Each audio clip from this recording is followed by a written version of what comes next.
Hi, my name is Robin Voicey, and I am a real estate agent with the Renfrew County Real Estate Board. And this is my video submission for the Facilitator Effectiveness Program.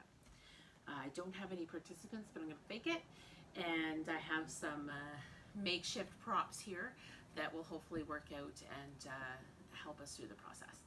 Alrighty, so I'm just going to jump right in. So our discussion today is focused on the direct comparison approach to coming up with a value for a property.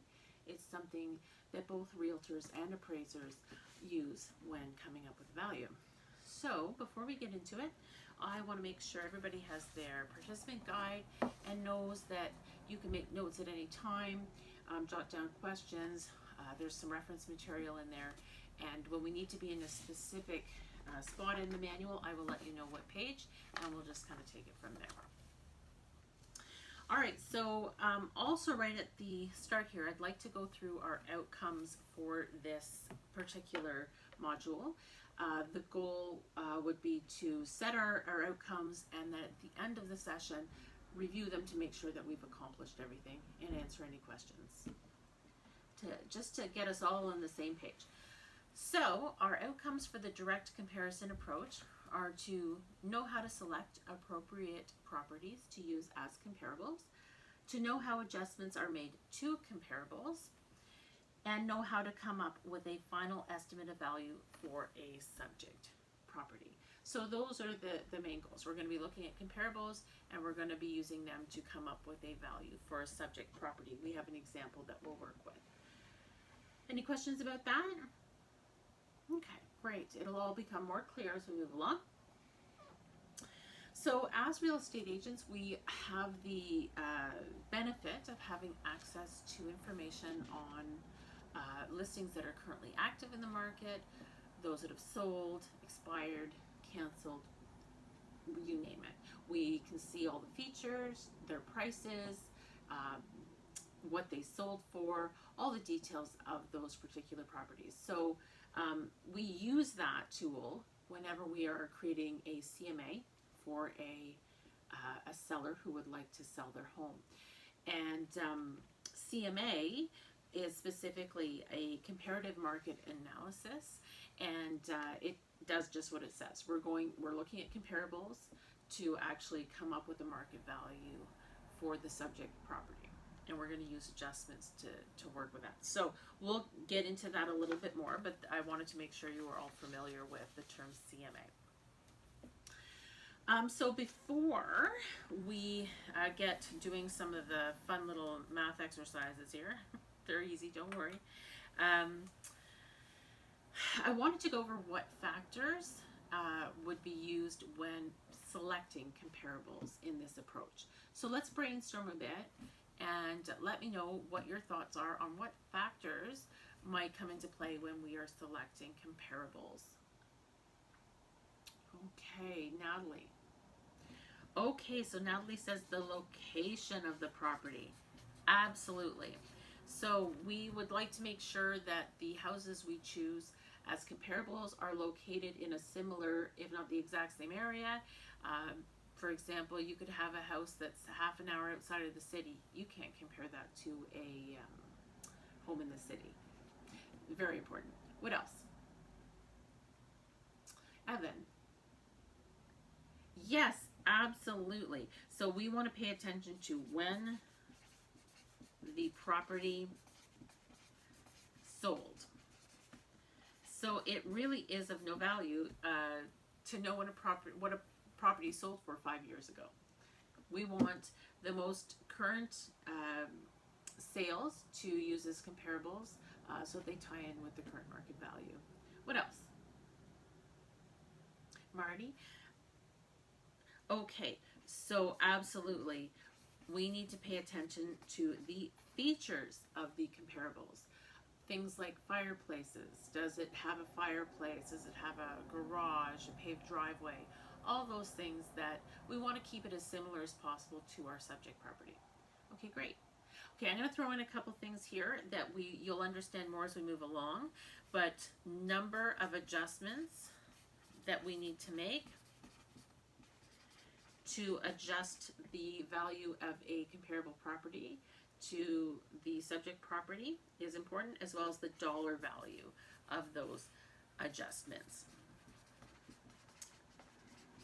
So just to review there, we have the location of the property is a factor, when the property sold is a factor, features of the comparable property or properties are factors, and the number of adjustments we need to make to the value and the dollar value of those adjustments. So those are all important factors to consider when coming up with a comparable.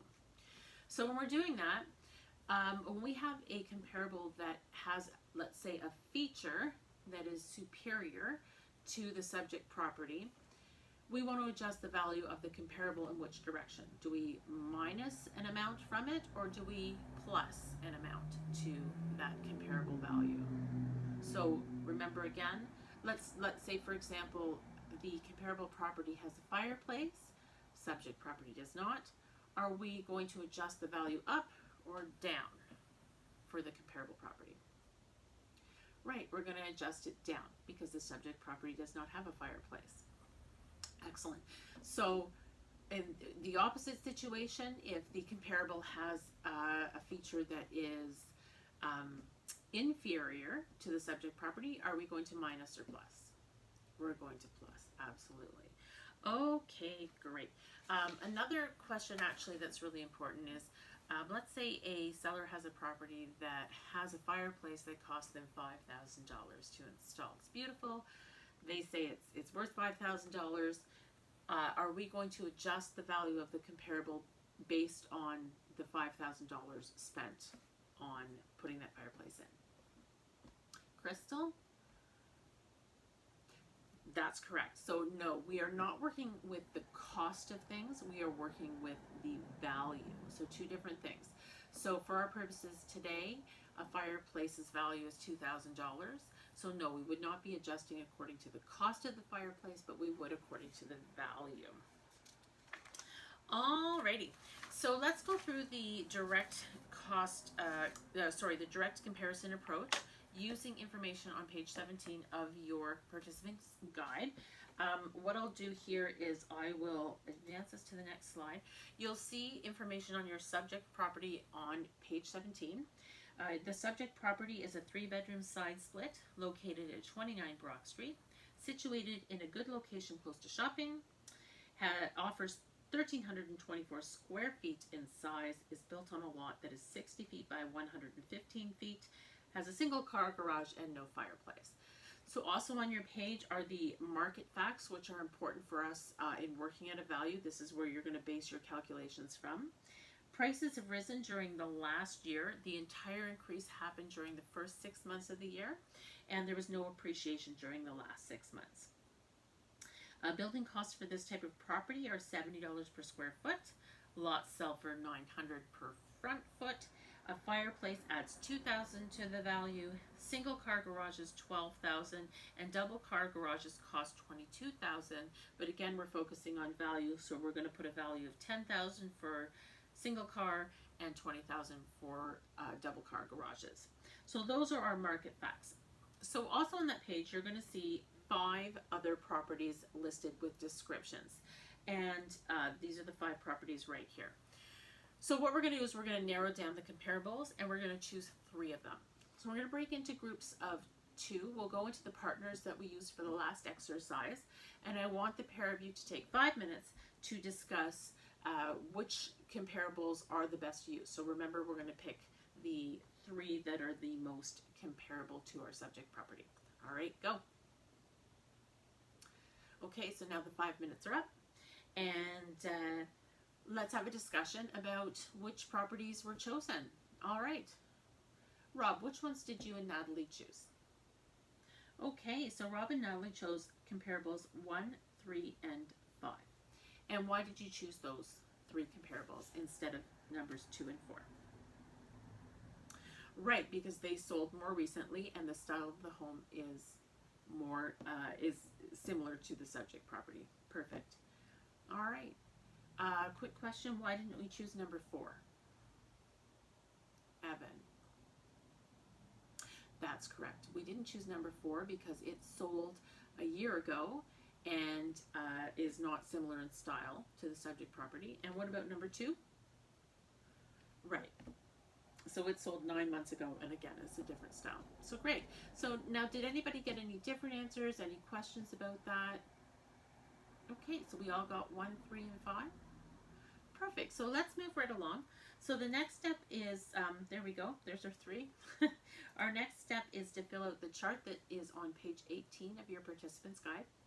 And you're going to go through in your pairs. I'm going to give you 20 minutes, and you're going to fill out all of these blank spaces. And it'll make sense as you go along, but you're going to put your comparable property addresses in there, fill out the different details about each of the properties.